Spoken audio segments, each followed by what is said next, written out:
Hello, I'm glad you could join us today on Eyewitness Report as we take on some of the photos you sent to our Eyewitness portal. We'll begin from Ikare Akoko in Ondo State, where residents feel stuck in the past due to poor state of infrastructure, compounded with total blackout for close to 6 months now. Lagosians around the Olusegun dump site are not finding it funny as they struggle to have a breath of fresh air due to pollution from the heap of refuse there. Will the newly passed Lagos environmental law table issues of illegal refuse dumps defacing the beauty of the state of aquatic splendor? Finally, an eyewitness tells a heartbreaking story of how a pedestrian got knocked down along the Sele Express in Lagos. Do stand by for details. I'm Chris Elamps. Ikare Akoko is the economic, political and geographical headquarters of the Akokos. Unfortunately, Ikare Akoko in the northern senatorial district of Ondo State has been without electricity supply for close to a year now, as they seem to have been cut off from the national grid. The effect is not pleasant at all.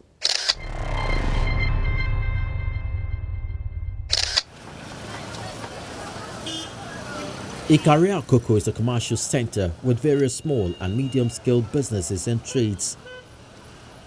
Unfortunately, these activities have suffered serious setback as a result of non-availability of electricity in the town.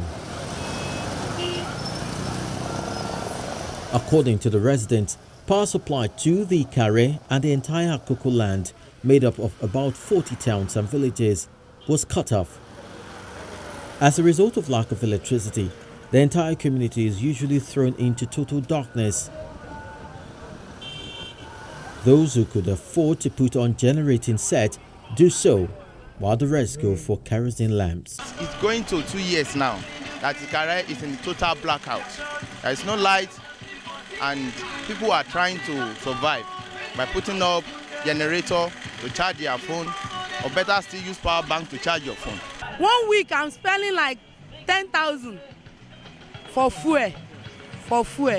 So I plead that you people should come and help us in Ikare. We need help.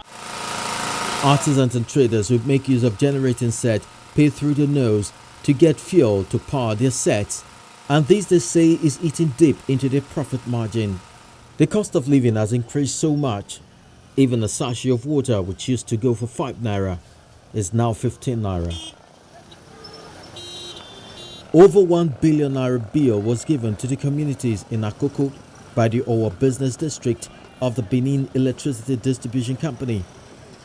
For instance, Ikare, with a customer base of about 4,675, was given a bill close to 300 million naira.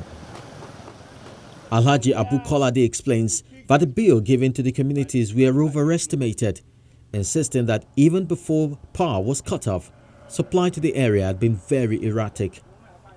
He pointed out that there are a lot of errors in the bill, citing the examples of a town in Ekiti State that was included in the list of towns in Akoko, Ondo State. The number of customers they put here is greater than the number of houses in the town. For example, Ibaram, Ikakmo.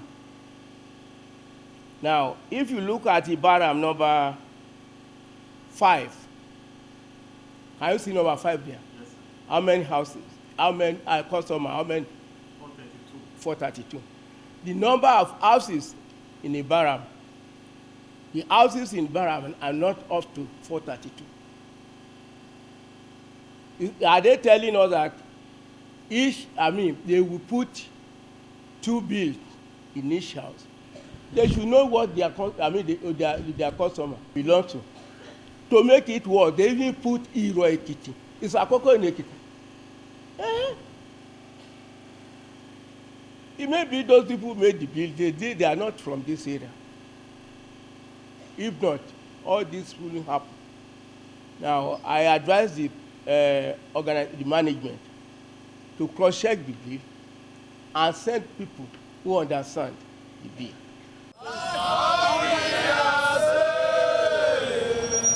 These youths, among whom were students and artisans such as barbers, tailors, welders, have kept their protest alive carrying placards and chanting solidarity songs, calling on BEDC to restore power to the community.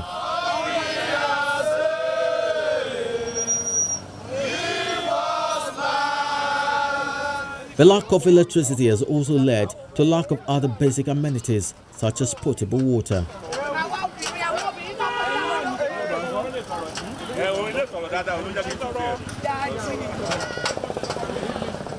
We have been here since morning around 3:30 p.m. to fetch a.m. to fetch water. People are queuing and we are enforcing efforts to press the water. We don't have pipe-borne water, no lights, no road. We are suffering too much. We have never experienced 3 hours service provided by BEDC. And since they caught this light, Ikare has been undergoing a lot of suffering. We don't have light, we don't have water, we don't have energy to pump the borehole around. If you look at my back now, you see people suffering with manual borehole. That's what has been going on. At Ilepa, Okoja, Ekeruwa, to Igbede area, where there is no borehole, they use brook waters, which cause a lot of disease. They gave us outrageous bill, 1.5 billion, almost 1.5 billion. That is 1 billion, 48 million, that we should pay 70% of this money before they will give us light. We went there with 25 million contributed by some Ikare in diaspora, but they refused to collect the money. They said we must pay 70%. People in Ikare and the Evanos, they have been cut off from civilization. It is awkward, it is appalling, and it's nothing to write home about. For at this age of civilization, for a community to be living for a whole year, not to have electricity. You can, no electricity, no development. As you can see from every nook and cranny, people are jobless. Those who use electricity for their daily job, they don't have anything to do. The paramount ruler of Ikare, His Royal Highness Saliu Momo, laments the hardship the situation has brought upon his people. The king says several meetings have been held and the residents have started contributing money, but nothing has been done to restore electricity. We may be about 1 or 2 times in a week. In a week we have light, and how the money rose to that level, beats my imagination. And we are talking over on it right now. So we want to make sure that the correct amount of money that we do owe is paid back to NEPA. We held a meeting at Akure over this NEPA issue, which the government was involved. They promised that they will do this, they will do that, but right now nothing has been done. The economy is growing to a shambles. The sawmillers are suffering. The hairdressers, the same thing happening to them. And individuals too, most of the time have to buy diesel, to have light in the palace. So those are most of the problems we are facing. He, however, appealed to the people to be patient and peaceful in their conduct and support the government so as to attract developmental projects to the town. What I have to tell my people that we must all brace up to support the government, because most of these facilities are from the government side. So we have to work with people to make sure that we have embraced the new government, we work with the new government and make sure that they move forward. We spoke with the management of Benin Electricity Distribution Company to get their side of the story. We are quite conversant with the situation in Ikare Akoko division. The situation has been like that since May 2016. And the reason for that is that there's an issue over a huge outstanding debt being owed by the community. BEDC has met with the community, that is the Ikare Akoko, community, comprising of 4, local government divisions.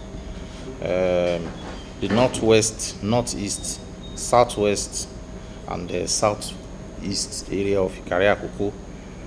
In addition to that, we have also met with the Edo State Council of Obas, which also showed interest in the matter. A resolution is ongoing, Both parties have met, we have agreed, and the two parties are also playing their role. And hopefully, at least before half of this year, they should be energized, since everybody is on course to fulfilling their part of the bargain. On why an entire community was disconnected instead of those indebted, he spoke further. People should know that the power sector now operates like a business enterprise. Gone were the days when it was like a social service being handled by government, and to a large extent government is responsible for everything. But now that private investors have taken over, it is being run as a business enterprise, and in which all parties are expected to play their part. Electricity is not free. It's being procured by the service provider from the national grid, and to that extent whoever is consuming electricity must pay, since the service provider also pays for the electricity. So it is when those people pay, people enjoy electricity pay, that the business can go on. So when we have communities defaulting in honoring their obligations, definitely they may not be supplied electricity again, because if the service provider is owed by everybody, the service provider will soon run out of business. So that is the reality on ground, and the earlier all of us get used to that, the better it will be for us to enjoy the services of electricity now that it has been privatized. As the people look forward to power being restored, it's becoming obvious that they no longer want to be taken for granted.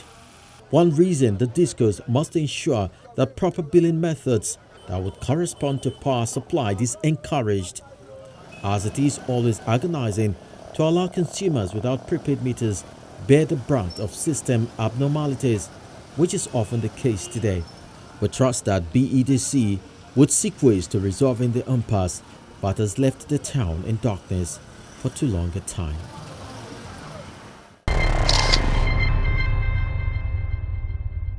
When there are no pedestrian bridges along major expressway, crossing over is usually very dangerous. But when it's available and people still decide to dash across the road, that to me is not very wise. An eyewitness to a fatal accident around Sele bus stop along the Apapa-Oshodi Expressway recounts an experience. On the 2nd of March 2017, I was coming from work. That was about 3:45. I happened to experience a very fatal accident. There was this guy that wanted to cross the road. He didn't use the pedestrian bridge. He crossed the normal road. So on his way crossing, he had already crossed. His sandals fell off his foot.